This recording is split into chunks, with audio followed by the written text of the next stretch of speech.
already Okay. 7? Just about. Got a couple minutes.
Hi, everyone. Welcome. We think we'll give it just maybe another minute for people to join, and then we will get started.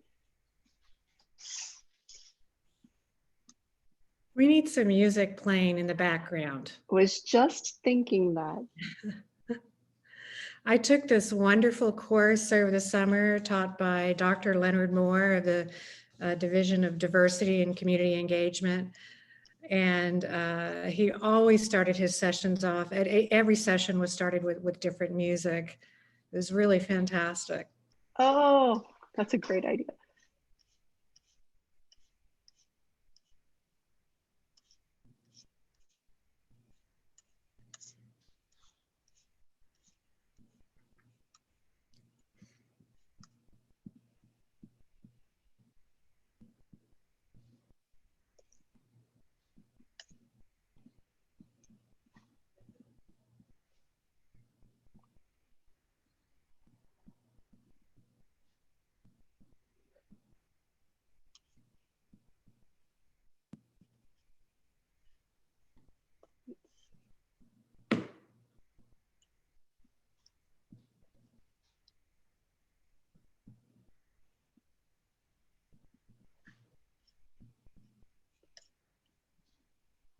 Okay, it looks like the numbers joining have slowed, so I think we will go ahead and get started. Thank you so much to everyone for joining us for our virtual Gone to Architecture event. Typically, we would be in the courtyard with pizza and varying shades of or degrees of heat, but it's always one of our favorite times of the year to see all of the new and continuing students. And so we're just so thrilled to have you join us today. And so to give you a little bit of a rundown of what we will do, so we will have some remarks from our deans, and then after that, we will break out into our fair. And so you can see behind us, we have the breakout rooms that will be available during this fair. So if you will change your name to include the 3 letters of the breakout room you want to go to, we will be working furiously behind the scenes through the meeting to set that up so that when we break out, you will go into the breakout room. But then it's come and go, so you can come back into the main room, and then we will move you into the other room. So hopefully that makes sense, and hopefully you can see the letters behind us. Then if you have any questions, please put them in the chat and we will take care of it. And so with that very quick overview, I will turn it over to Dean Addington. Hi, everyone. I'm Michelle Addington. I'm Dean of the School of Architecture.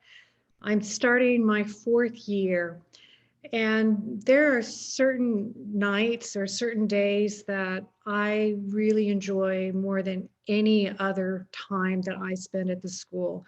Always graduation. Graduation, it's so fantastic to see what students have accomplished, to see their families and their friends, to see them moving on to a really amazing future. I always love final reviews. Final reviews are such a fantastic opportunity to see what students have done in class, and I always learn something when I sit on final reviews. And I always enjoy this evening, the evening of Gone to Architecture and Gone to Texas, because it's that one opportunity where everyone in the school comes together, where new students meet their mentors, where returning students will come back after a summer, hopefully, of internships and intrigue, that will all come back together in our beautiful courtyard in the evening. That is not diminished because we are not in our beautiful courtyard, eating our pizza, meeting with each other, and talking with each other. We are still always together as a community. But I do know it's different. And I do know this is disappointing and sad in some ways for so many of you. For the students who are returning, many of you feel as though you lost something in the spring and are worried about what you lost. For the students here who are new, you're thinking very much about what might have been, what could have been, and a sense of sort of sadness for not being able to realize what could have been. We can't recreate any of that. We cannot gain what has been lost. We cannot create a path that is no longer possible. But what we can do is understand that this is a time of extraordinary change, an extraordinary change in so many areas of our society, so many areas of our life, and so many areas of our planet. And it's by being a time of extraordinary change, it is a time for us to reset, to rethink, to reevaluate, and to start to chart a new course. It's not going to be predictable. It's not going to be as familiar as it once was. It is not always going to be pleasant, but will always be an adventure. It will always be a challenge moving forward. And this is something that if I think about what I want to look forward to in this coming year, it is charting what that course is going to be. It is sort of charting those changes, determining how our professions might change, how our fields might change, how our work might change, and how our society might change because of the things that we're learning now, the things that we're testing now, and the things that we're doing now. One of the things that I love about our fields, and some of you who might know my biography know that I spent many, many years as an engineer and eventually gave it up for the lower pay of becoming an architect. But I have never, ever regretted it because of what I've gained by being in the design fields.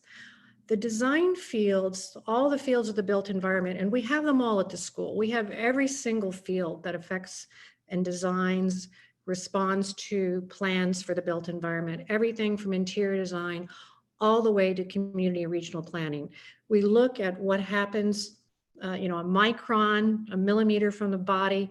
We will look at what happens in an entire sort of region of the country, of the world on that. We look at things from every scale and from every angle. But many people, when they think about our fields, think about just the products that we make. They think about buildings, the buildings we produce, or the interiors, or the landscapes, or the urban plans. They always think about our fields in terms of what the end product is. That's actually not what we do. What we do is produce information. We produce information that then goes off. In many cases, it goes off around the world It will go to manufacturers. It will go to fabricators. It'll go to crane operators. It'll go to excavators. It will go to contractors and developers. It'll go to finishers. It'll go to painters. And then it all does come back together into one of those end products. But our key thing is the information that we produce. So one of the things that happened in the spring when we went online, all online, it's at the end of the day. It takes me a little while to get all the words right. When we went all online in the middle of the semester, it was actually surprisingly seamless. And I'm not going to say it was completely seamless because it wasn't. And there were many, many students who struggled because they didn't have the resources that they needed. And that's a major thing that we're concerned about this fall. But in terms of methods, that's our method. Information's our method. That's a digital method for that. And the interesting thing about it was that our professions, all the fields that we serve, went online at the same time. So we actually developed a communion and a communication with them that was near constant. You know, particular firms that we might talk to 1 or 2 times a year. In some cases, we were talking to almost daily. They were testing things, we were testing things. And together, we got to begin to envision what our future might be like. One of the wonderful things that came out of the spring were our online final reviews, where we went from having a small group of sometimes 8 to 10 people watching a review to having 1,600 people who logged in over the course of the reviews. Our students finally had a platform that the world could see for their work. And this is actually one of the things that we want to keep moving forward. And there's a lot of aspects about moving online that we learned in terms of what it does for our fields, what it does for the way that we teach, that we've learned from, that we're adopting in some cases, and that we're going to experiment with in others. But there are other things that didn't happen. One of the things that's really important about our profession is that we are not a profession of individuals. You might note, and I hope this doesn't disappoint anyone, there are no prodigies in our fields. There's no such thing as an 8-year-old genius architect. There's actually no such thing as a 25-year-old genius architect. One of the reasons is that we're a field of collaboration. We're a field that needs collaboration. There's so much information that we work with. There's so many different skills that we need to work with. There's so much knowledge coming in that we have to have a village to do it. And actually it's a worldwide village. If you think about all the different people involved in the things that we do, it's a worldwide village of people working together. It's no one person, it's that entire community. And then there are other aspects of what we do that really demand some kind of tangibility in this. Information, yes, that's our medium, but until you've poured concrete in 100-degree weather, you have no idea what a bad idea it is to design that into a particular process. There's certain things that you actually have to have some kind of tangible experience with. So as we were designing this fall semester, what was really important for us were to remember those 2 aspects: how we create community, particularly in terms of the free-flowing discourse that's so important to the way that we work. I'd say if there's one question that everyone should be asking multiple times a day, it's turning to the side, whether it's turning to your classmate or turning to a professor and saying, what do you think about this? What are your thoughts? Can you imagine something different? What have I missed on this? That's how we work. We work by collecting all of that, all of those thoughts, and constantly bouncing them off one another. So we knew that creating that environment where we continue to be able to sort of have that free flow and exchange very much sort of the idea of what you would call a commons where everyone's ideas are equal, everyone's ideas are brought to the table, everyone has a chance to express themselves. So we operated thinking about the commons. And the other thing we wanted to do is sort of recognize that there are certain kinds of tangible, physical engagement things that one has to do. It might be in the way that one is using a robotic arm. You can think about, if you're thinking about all the cuts that you might imagine you can make with a milling tip, that turns out none of them are possible. All the ones in your head that you could imagine, none of them are actually possible to do. You actually have to sit there and destroy an awful lot of material before you realize what the limits and the opportunities are of certain types of things. We wanted to make sure those things were available. So what you'll have coming in the fall is something unprecedented for us. Being all in person, we know how to do. Being all in line, that was sort of single directed. We figured that out, but again, it fit in very neatly with the way that we work. But this sort of operable moment of which some things are online, some things are in person, nothing will look as it looked before. That should be exciting. I'm sure it's frightening. It's actually frightening to me a little bit, but it should be incredibly exciting to all of us that nothing will be like it is before. It is going to be a grand experiment, but it's a grand experiment that understands the parts of being in a school of architecture that are truly part of its heart, the aspects that are truly enduring within that. As we think about those things that are more nimble, that we can adjust, that we can test, and we can do different ways. So that's going to be very much how we're thinking about the operation. And for those of you who are not that familiar with the rest of the university, and actually for those of you who are familiar, with the exception of nursing and pharmacy, we have the most in-person operation at the university. By having the most in-person operations at the university, it also means that we have to be ever more vigilant, so careful, that we can't make a misstep, because if there's anything that we have to privilege, that we have to pay attention to, and we have to be responsible for more than any other thing that we do, it's protecting your health. So you'll find that we'll actually have more restrictions than other parts of campus. We'll have tighter procedures than other parts of campus. We've done that on purpose so that we can stay open more than the rest of campus, so that we can have more opportunities for you to engage with each other and to use our resources. So I know that for many of you, the restrictions seem pretty severe, but they are meant to actually provide more openness and more opportunity. There are so many other things that we'll be working on this fall, and I'll be getting a letter out to you in about a week or two that will talk about how we are moving our vision forward. And it's a vision that's looking at a different world and a different society, and the role that we have to play within that. This is such an important time for our professions. It's such an important time for everyone in the world today.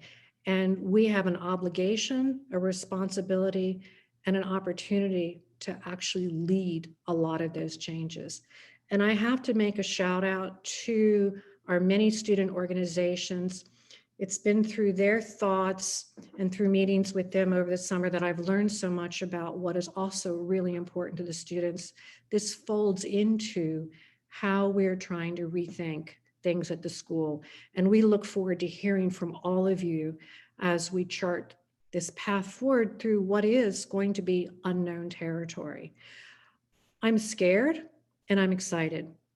I'm happy to see you all. I'm like a mother, and I worry about all of you. We are all of those things. Every one of us is all of those things right now, as we should be at this time. But anyway, I'm Michelle Addington. I'm Dean of the school. I have an open door policy for meeting with students. Going to have to wear a mask. You better stay pretty far apart from me, but you're always welcome. And I will be here every day. For those of you who are on campus, you will see me walking down the halls, telling you to separate, telling you not to touch things, but you will see me every day. And please, if you haven't had a chance to meet me, and of course, obviously, most of you who are new haven't, please introduce yourself to me. I've told many students, it takes me about 10 or 11 times to remember your name. So I will remember your name by the time you graduate. So moving on, I want you to meet some of our other administrative leaders at the school. Every one of us is available and looking forward to working with you, looking forward to teaching you, looking forward to talking you, looking forward to hearing from you. And I think next up is Cisco Gomes next up. Cisco is our Associate Dean for Faculty Affairs. Cisco? Hi, everyone. Yeah, I'm Cisco. Welcome to our new students. Welcome back to our returning students. It's a strange time in many ways. The situation feels surreal to me. And I think, my theory is that psychologically uncertainty is one of the hardest things for people to deal with. I certainly feel that way, and we don't know what's going to happen. And I'd be lying if I didn't admit that I'm mourning a little bit the potential impact of being dispersed will have on our academic lives. Remote instruction has all sorts of new potentials. It also has some pitfalls, and there's some evidence that it might have a negative impact on learning. There's some evidence that it probably does have, it probably does exaggerate some inequities. My biggest fear is that there will be a loss of kind of serendipitous exchange of ideas that happen as you pass colleagues in the hall and see people you wouldn't otherwise see if you didn't make plans to connect with them. I just wanted to say a few things. One of the principles behind the situation that we are in is that we are trying to follow your needs and your decisions as to whether you are here or not. We're trying to do the same for faculty as well. But some of you have chosen to be here in part and take hybrid classes. Some of you have chosen to be remote. We completely respect both those decisions. There's good reasons for both of those decisions to be made.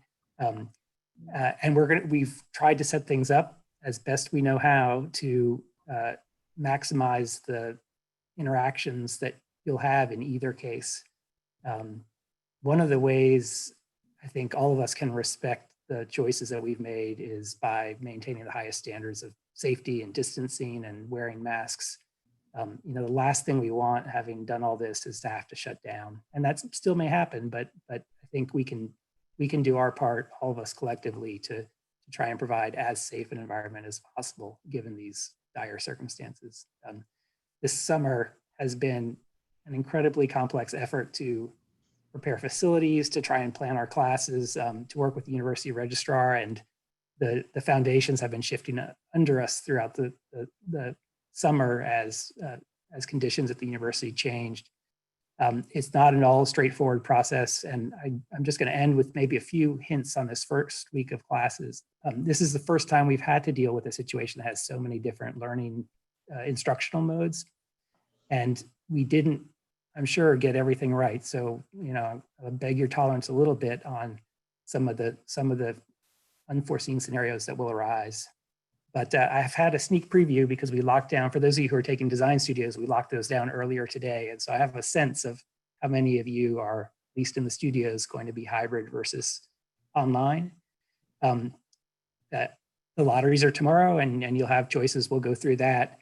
But I wanted to just remind you, for many of your non-studio classes, there are both online and hybrid sections. Registration is open through Monday, August 31st. Robin, correct me if I'm wrong. I don't know exactly what time it closes on Monday. but you have the ability to switch instructional modes. You can move into another section within the registration process.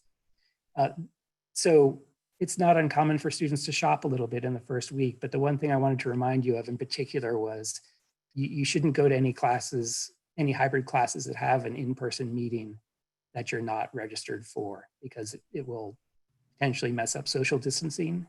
So if you're interested in a class and you are not officially registered for the class, in order to be able to attend it, you should email the instructor and explain the situation, and they can provide you with the link to the Zoom for that class, and that will allow you, hopefully, the access to learn more and make your decision intelligently. So I'll end there. I'm, after a summer spent doing administration, I'm looking forward to getting back in the classroom tremendously. I think I'll have some of you for Vertical Studio and some of you my construction class, and I can't wait. So welcome, and looking forward to the semester. And next, I think, is Alan. Is that right? Alan Shearer, who's our Associate Dean for Research and Technology. Thanks, Cisco. So I've been scanning over your pictures in the Zoom, and I think I've recognized a few faces from other open houses and those kind of things. So for those I've kind of seen already before, welcome back. For those I haven't seen, welcome. In my role, the group of people I work with help to provide what I call the infrastructure for new ideas.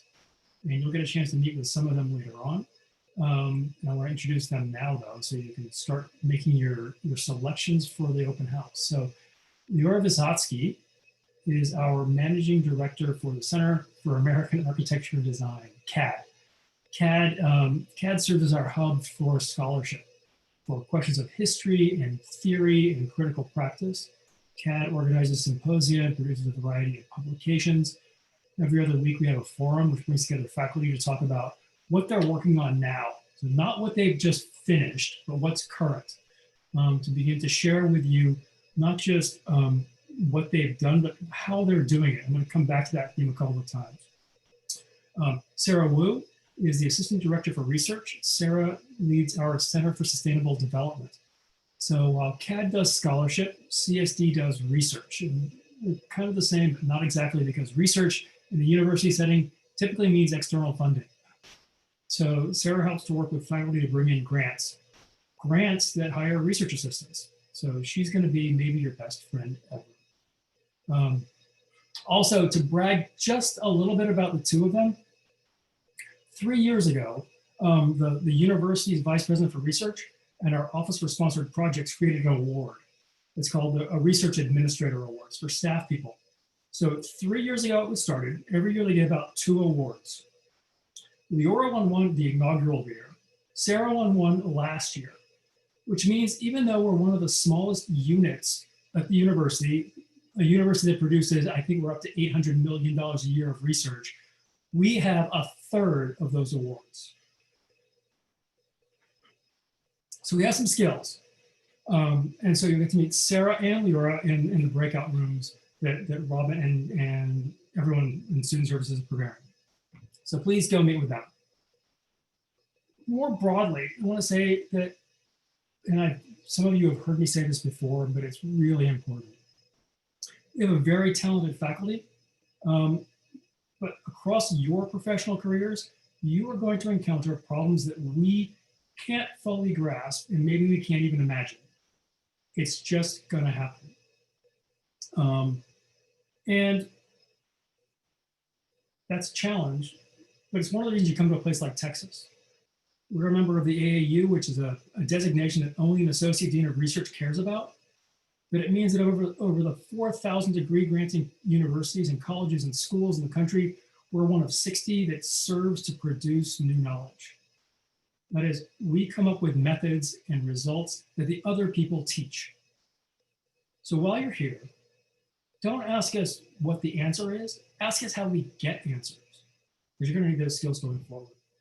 It's that act of making new knowledge that you'll get the chance to do here more so than any other place. So with that, I'm going to turn it over to Charlton Lewis, our Assistant Dean for Student Affairs. Thanks. Hello to everyone, welcome. I've pretty much between the faces I recognize and the faces that I met during orientation, I have a pretty good connection already with most of you.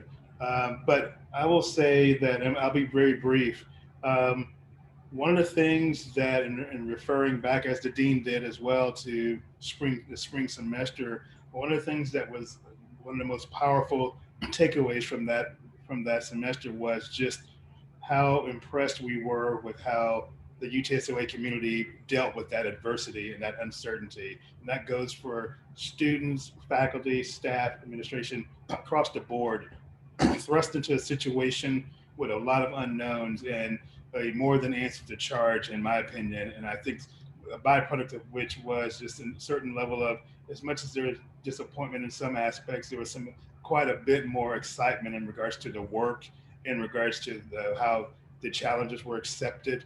And I personally look forward to that as well. On a personal note, normally I would be harassing you 24/7 in wandering around the courtyard, chasing you with pizza and stuff right now. And that's a disappointment. It's a loss. For a personal statement, I would say that won't be nearly as accessible as I normally would be because of some personal health challenges in this environment we have now. But I will be accessible by virtually, and I look forward to connecting with you further as we move along into the semester. And I think with that note, I will turn it over to Jeff Evelyn. Hello, everyone. I'm Jeff. I'm the Assistant Dean for Administration at the school. I'm originally from Sackville, New Brunswick, Canada, and I went to high school at Belton, Texas. So, hey, yeehaw. If you think Dean Addington is going to chase you around telling you not to touch things, I would be in the other building doing the same because I oversee finances and also facilities. So I'm sure you'll get to know me. I look different in my mask, much better, I've been told. So I do hope that I get to meet all of you. And next I'll turn it to Luke Dunlap, who is the Executive Director of Development. Hi, everybody, and welcome to the School of Architecture and another great year. If this is your first year at the school, let me just say that we're all really excited that you're joining us. This is a special place. I think you're going to find out. And my job is to conduct the fundraising for the school. So while I'm not so directly engaged with student affairs, you'll see me around the school. Usually wearing a tie, and you'll wonder who's the other guy that wears the tie, since you met Alan Shearer earlier. But I always like to introduce myself so people know who I am and know why I'm here and what I do. And I'm here to advance the school by raising money, mostly from alumni, but we also have a lot of friends out there in the world. And the reason I like to tell you about this is just so you know that there's a huge community of people in the world who are alumni of the school or friends of this school who work in the design and planning professions or somehow involved in it, or just patrons of the field that are invested in your success. And while all of you and your families are probably making great sacrifices for you to be here, I promise you it is a worthwhile investment that's going to pay huge dividends, not only in your careers, but in your worldview and in your personal life. That education that you're going to be getting and these experiences that you're going to have are subsidized by a lot of different sources, and philanthropy is one of them. And it's a fine tradition at the school. And someday, years from now, when you're set up in your careers and doing well, someone like me will show up and reach out to you and ask you to continue this fine tradition and pay it forward. And so with that, I just hope you remember my mention of it today. And again, congratulations on joining the school. We're excited you're here, and I look forward to meeting as many of you as possible in real life. So I think that that wraps up our deans and administrators speaking. Again, we're all here to help you. We're all here to serve you. And I think you probably also learned tonight that Charlton Lewis has the best Zoom backgrounds in town. So you might even want to consider taking one of his courses just so you can be entertained by the backgrounds as much as sort of his amazing lectures that he gives. But between Charlton and Luke, they always have a great background. This concludes this piece of it from, and I know that you all to move into this next segment right now. We're so thrilled that you're joining us, so thrilled that you're back with us. We will figure this out, and we're going to figure it out together. That's what makes this school unlike any other school on this campus and unlike any other architecture school that I've come across in this country. We really are a family here, and your welfare, your needs, your accomplishments, your achievements, they all matter to us. They're all a part of what we all do here. So be safe. Like I said, Jeff and I will be the ones you'll see in the hallways. Tomorrow you'll see Cisco here as well. Alan will be mostly sort of running about dealing with making sure IT is functioning well. So you'll see most of us on campus over the next, hopefully more than the next week. We are committed to trying to make this work for the whole semester here, and we need your help in order to do that. So Robin, I give it back to you. Thank you so much. And thank you everyone for joining us. And I will turn it over to Jasmine to introduce our orientation leads. Hi, everyone. My name is Jasmine, and I am the undergraduate admissions and student success coordinator for the school, primarily working with undergraduate students. And much like all the other aspects of being at the school, we also had to switch our orientation online, and we could not have done that without our fantastic orientation leads. So we want to take just a quick second to acknowledge them and thank them for all of their hard work. We had actually three orientation sessions throughout the summer, and it took a lot of hard work, and we couldn't have done it without them. And so thank you, Tammy, Chandler, Olivia, and Lauren. Y'all were super helpful. And this is actually their last formal event of the summer, wrapping up their position. And so we really just want to appreciate y'all. And with that, I think we're pretty much ready to switch over into our student affairs fair. Tammy, will you handle the breakouts, please? Yeah, so here, let me share my screen really quick. So here is kind of the same background that you can see behind us. So what we're asking you all to do is pick a organization that you would like to be put in a breakout room with. You'll be able to ask them questions and kind of hear them explain how their organization works. To make it easier for me to assign everyone, I would just ask that you rename yourself on Zoom to include the abbreviation of the organization in your name and put it first. So you could do APX-your name, and that'll make it a lot easier for me to assign everyone a lot quicker. If you have any questions, feel free to just ask it, or yeah, that works.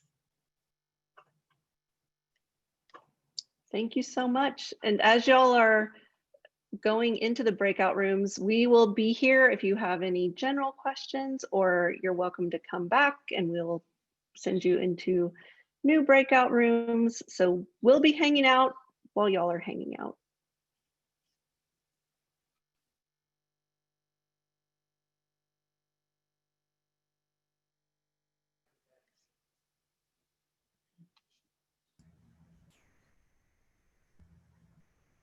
So every time that y'all want to switch to a different organization, just come back into the main room and retitle, rename yourself, and we'll move you into that next breakout room.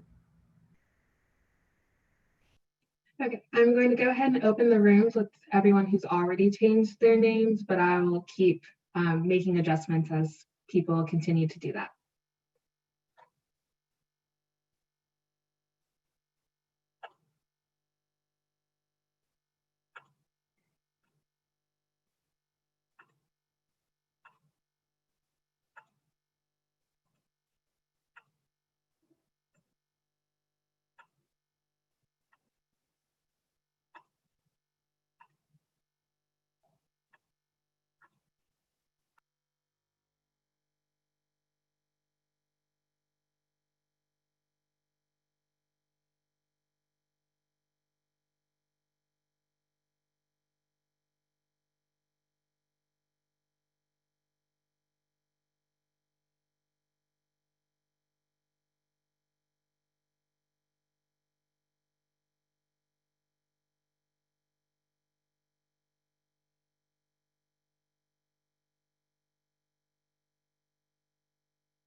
Okay, I believe I've assigned everyone who has changed their name. If anyone's having trouble changing their name and they just want to message me in the chat, I can do it that way as well.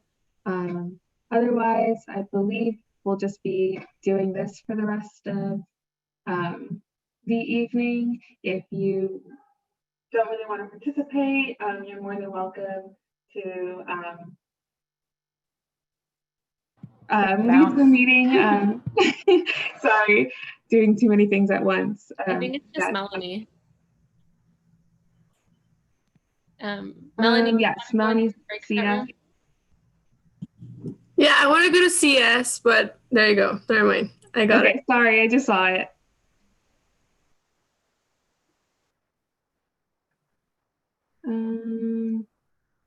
Here.